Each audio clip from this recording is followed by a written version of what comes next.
I ended up on the streets at a very early age. I was about 15, and unfortunately I was having problems at home. Didn't fit in with the family, stepmum and all that those kind of issues. And so at the age of 15 I ended up going on the streets of Perth and spent the next 3 years there. 3 years there? Yeah. And what was it like on the streets? Well, funny enough, at the time I kind of didn't mind it because it was like a freedom for me. But in hindsight, kind of, you can understand it was actually really horrible, but it's just because the situation I was in, I didn't think it was all that bad. It was kind of an adventure for me.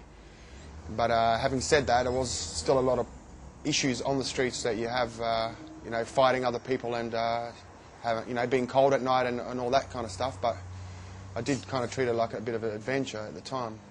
And how did you get money for food and for the things you needed?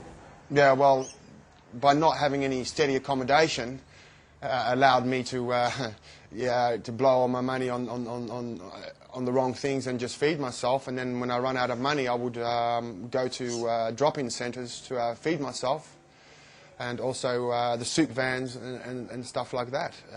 So you're 18 years of age now, and you're still living on the streets?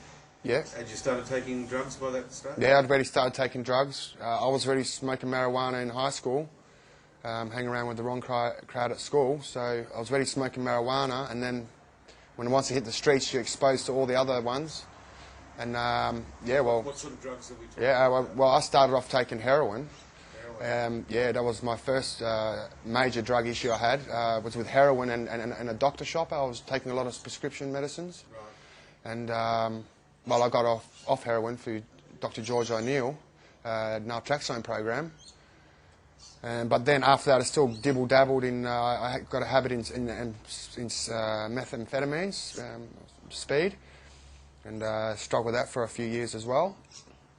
And that's expensive to buy. How did you get the money for that?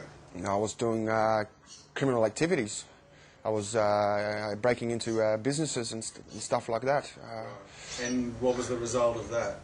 Well, I got caught and went to jail and...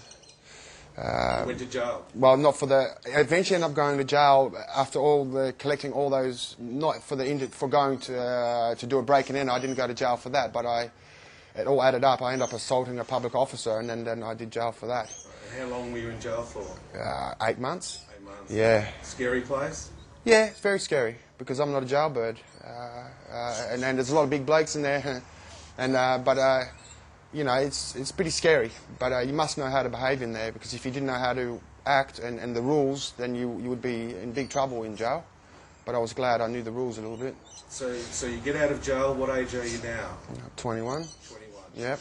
And what do you do? Well, I get out of jail, I'm back on the streets again. I actually meet the wife, the mother of my first child.